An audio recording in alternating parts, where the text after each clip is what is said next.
day of fall.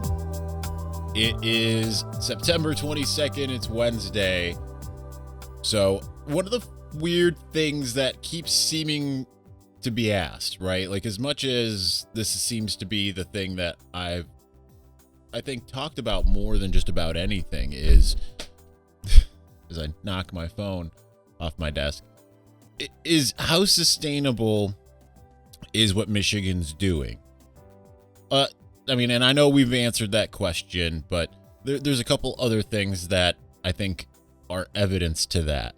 So I want to get into it again just a little bit, but like I said in an episode, whether it was all these days blend together, I have no idea what day I said what, but the first time is okay, cool. Second time's like maybe we have a trend. The third time is all right, this is clearly what the identity of the team is. There's a misconception that Washington is not a good team overall. That might be true offensively, but as I've seen it noted elsewhere, I don't remember where, otherwise I'd give credit, but I'm at least giving that nebulous what have you out there. Washington has got a great defense, regardless of how you look at it, right? They have a great defense. They only gave up, they gave up 13 points in the season opener. The problem was they only scored 7. Obviously, you saw what happened with Michigan, but then against Arkansas State, only 3. And I believe Arkansas State was one of those upstart teams last year. Remember, there was that moment where it was like, Michigan was supposed to play them. Maybe that's a good thing they didn't. So Washington has a pretty good defense. They hadn't given up more than 35 points in 8 years. So it's a decent defense, and yet Michigan was able to handle business. So we're going to find out more against Rutgers, right? Rutgers has, again, a really good defense, rated 15th in the country. But what it is that really makes me think that there's a good shot that this is sustainable, the running game part, is the attitude. Because check out what Zak Zinter said yesterday at media availability. So going into most games, I know Rutgers, if they're tilt nose, they're gonna try to stop the run. But one thing we keep saying in the O-line room is smash. Like they know we're gonna run it. We're still gonna run it. We're just gonna out physical them and just run it down their throats, like we keep saying. That's exactly the type of attitude I feel that's been missing. And if you've listened or watched any of my shows with Jake Butt, whether it's X's and O's or the preview podcast, and I believe it was the first X's and O's where he talked about he wanted to see Michigan have that killer instinct again, because that's what the 2016 team had, was that killer instinct.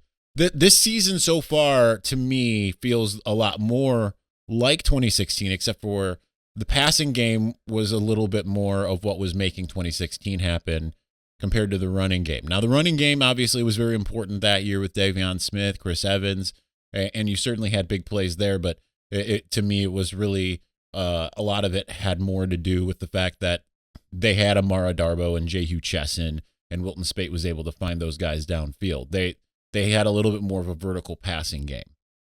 It's not to say that Michigan doesn't have a vertical passing game. We saw that one. I mean, it was one big play, but it was the third longest touchdown in Michigan history. So I asked Cade McNamara about that. Check out what he had to say on that, and then also just another quick clip on him talking about just having that passing game and being able to have that balance, as well as Zak Zinter talking about the idea of what that the offense is going to take what is presented by the defense. My take is that basically, as we're studying other teams, as we're preparing for other teams, we're prepared to throw the ball and run the ball, and depending on how the game goes, and as we're exposing some weaknesses in the defense, that can determine the ratio. And I think whatever the ratio is, we're 3-0, so it's working. So obviously we had a double move called. I noticed that the corners actually switched sides from what they were originally aligned earlier in the game, and So I noticed that number 12 on the right was press corner, and obviously we want to go for a tighter corner in that scenario. And CJ ran a great route, and I was just able to, I had enough time to sort of wait on him a little bit and let him get downfield, and then I was able to complete it. You know, we just go week by week. You know, every team's going to bring something else. Rutgers is going to come in here 3-0, hungry, ready to go. And we just have the mindset that we're going to keep doing what we're doing. We're going to run the ball when we need to. We're going to throw when we can. They start packing the box. We'll throw it over their heads. All right, so perhaps I'm being a little lazy by just being clips, even though it takes more work to insert clips because I have to find the clip and insert it and put the stuff on it. But maybe I just don't want to talk as much on this Wednesday morning. It's dreary outside. But anyway, I think that's the type of attitude that Michigan has to have. They haven't needed. That's one of the things that Pat Forty said on Big Ten Network yesterday on Big Ten Today with Dave Revson is Michigan hasn't needed it. People that say, well, they can't pass the ball. It's like, well, Michigan hasn't needed to, right? The running has become because no one's been able to stop it. If you can run the ball all over somebody, there's no need to pass. Remember, I say this often in the Locked On Wolverines podcast. And I know a lot of Michigan fans probably hate it because I'm channeling an Ohio State legend. But Woody Hayes once said, 3 things can happen when you pass the ball and 2 of them are bad.